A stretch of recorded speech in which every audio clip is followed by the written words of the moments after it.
3 games and 1 victory into the season, things are starting to come into shape for these Kansas City Chiefs. And it is worth remembering that this is the way that Andy Reid likes to do things. You will oftentimes see holes in an Andy Reid team early in the year, despite the fact that normally they do get off to a pretty fast start.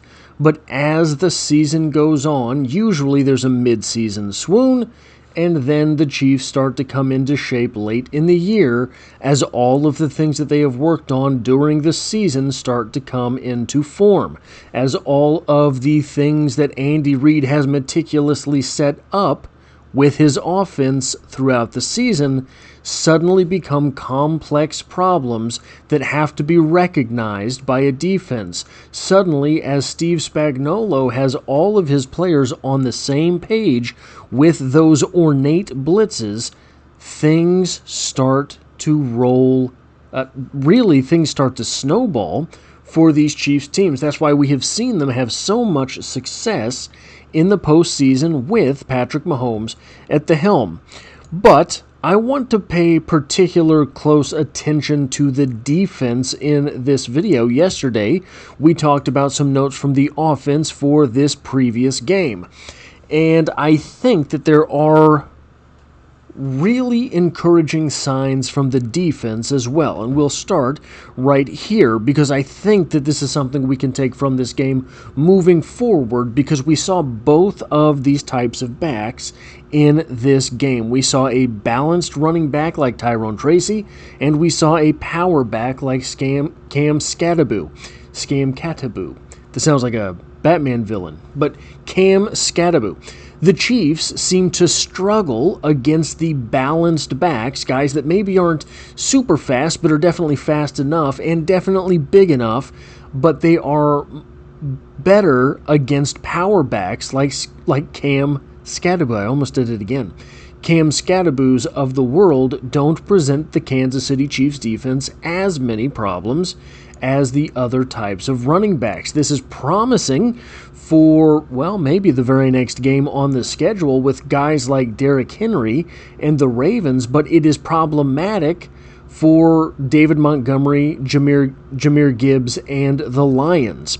So if there is an answer on the roster, so remember, Tyrone Tracy really looked like he was going to be off to having a good game. And Cam Skattebo had a better average, 6-yard average, I believe, by the end of things than did Tyrone Tracy during his time in the game. But Tyrone Tracy was starting to rip things off, and Cam Skattebo just kind of broke a couple tackles a couple of times. Had a really good touchdown run, but was that run duplicable? I don't know. Were some of the Tyrone Tracy runs duplicable? I think so. And we have seen that with this defense in the past. If there is an answer on the roster for that more dynamic type of running back, not the Cam Skattebo, but the Tyrone Tracy, I think that it might be Jeffrey Bassa. So the fact that Bassa, I believe, still has nary played a snap of defense is interesting, but again, we often see these teams come into shape as the year goes on. That could be a contributing factor should the Kansas City Chiefs find themselves in better shape towards the end of the year. Maybe someone like Jeffrey Bassa becomes a contributor. The second point is just as wide lens a shot at this defense. The defense gave up 9 points. It's very difficult to ask for a better performance than that, no matter who was the quarterback. And remember, yes, it was Russell Wilson. Russell Wilson we tend to think of as washed on many levels, and yeah, he's 36, 37 years old. But Wilson put up 450 passing yards the prior week. Their offense put up 506, or was it 605?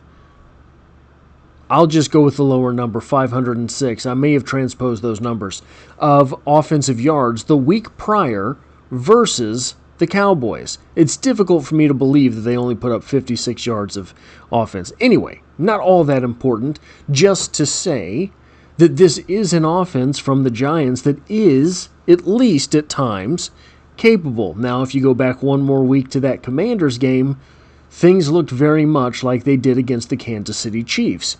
But to be able to do that in the NFL suggests that that is the ceiling for a team, even if it was against the Cowboys.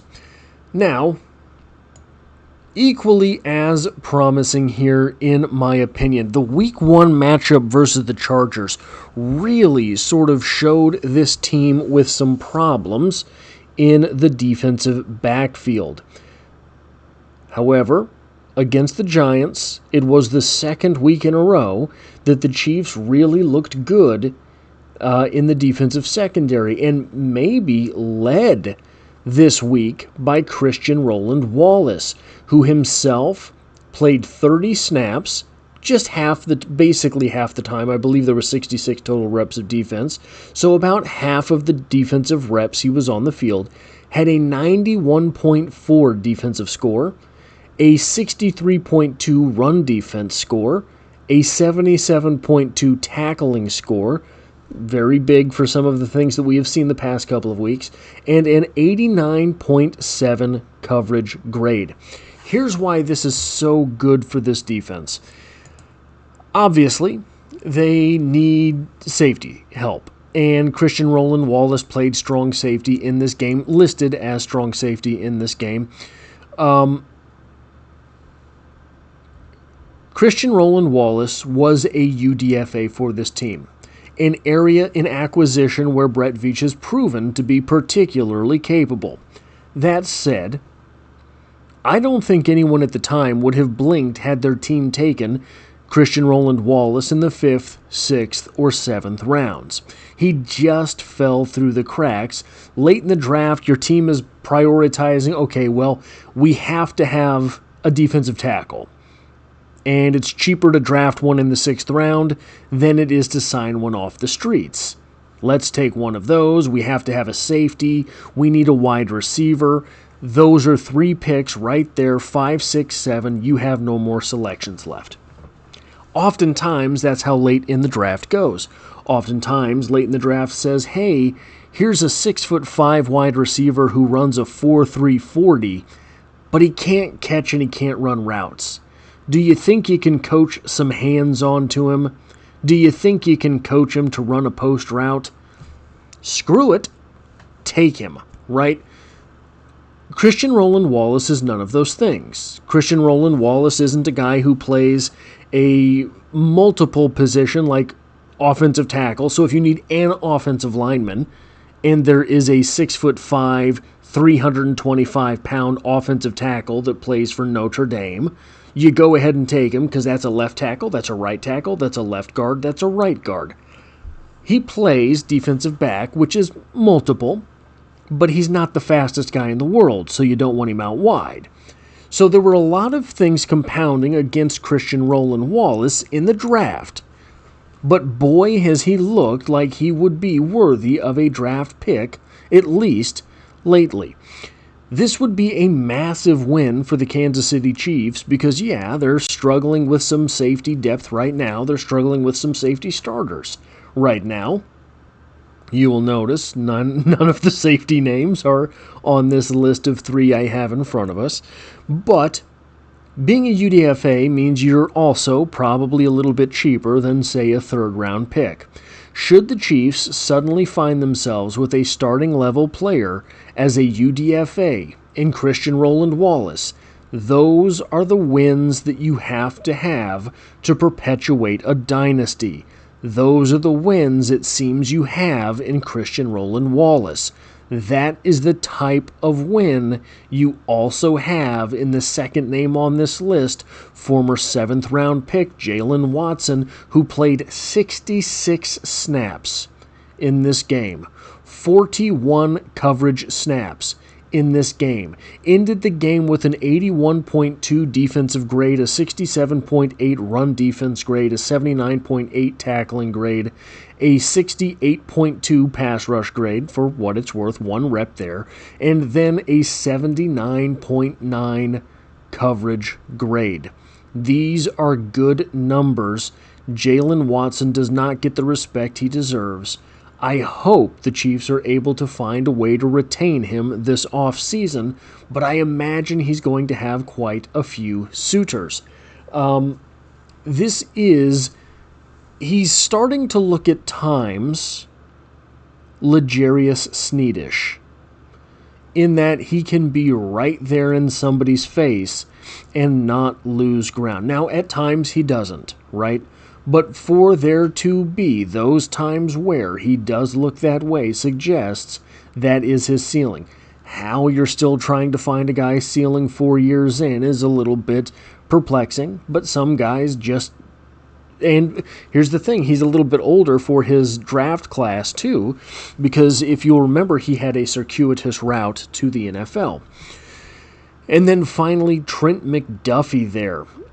66 snaps, 40 snaps of coverage, 73.2 defensive grade, 59.1 run defense, 82.1 tackling, 69.1 pass rush on 2 rushes, and a 73.7 coverage grade.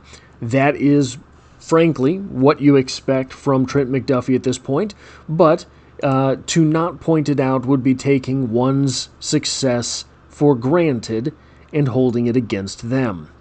So just good to see those things going well for this Kansas City Chiefs defense. Now, we have to get into something interesting because the defensive line continues to take a lot of slack. And look, I get it. Not a whole lot of sacks. Gotcha. Message received. 2 from the defensive line in this game, 1 for Chris Jones, 1 for George Karlaftis. Still, that's not a huge number.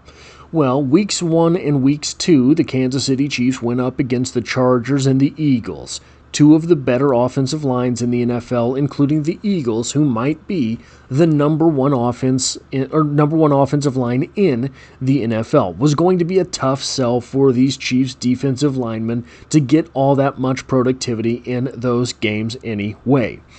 These are the 3 top hurry numbers for this team versus the Giants. Omar Norman Lott. No sacks, no hits on the quarterback, but 5 hurries. If you will remember George Karlaftis' rookie season, he was big in the hurry department too, but finished with relatively few sacks. Then, in year 2, some of those hurries started to convert into sacks. That is the logical progression for a defensive lineman. Omar Norman Lott ended with the way I learned football statistics, 2 tackles and an assist would be 2.5 tackles. Now they just count them as different stats for some reason, and it weirds me out. But anyway, 5 hurries, 2 tackles, and an assist. That is a decent game for a defensive tackle. Chris Jones had a sack, had 2 hits, and had 4 hurries. So you're starting to see more production there. Maybe not a whole lot of sacks still, but getting after the quarterback. Sacks, hits, and hurries. Are you moving the quarterback off of his pedestal? Are you making him think about that throw? And we saw this in the play, reflected in the play of Russell Wilson. And then we had George Karlaftis, who had a very sort of an all-over-the-place game. A sack, that's a good thing for a defensive end to get.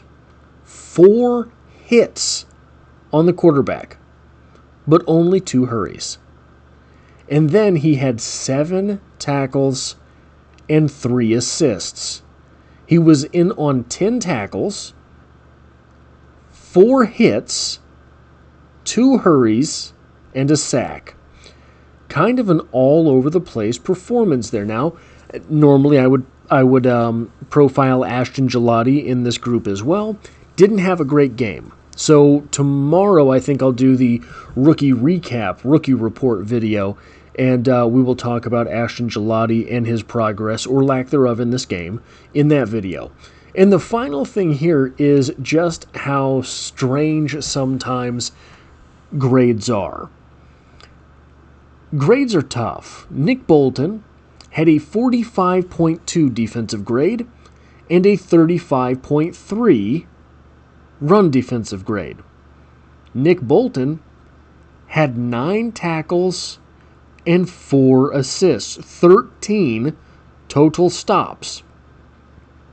Ended up with a 45.2 defensive grade and a 35.3 run defense grade. Now, sometimes what this is, grading is not looking at stats.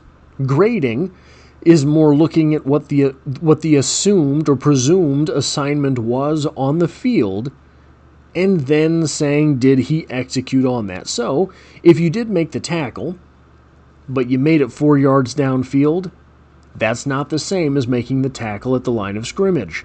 That's not the same as making the tackle in the backfield. So those all weigh into things, but, seeing Nick Bolton grading poorly but performing statistically well will always remind me of the things that were said when Nick Bolton was drafted. And I'm not trying to point fingers at anybody. I'm not trying to X, Y, or Z. But I think that it is a useful lesson to keep in mind that football is very, very difficult.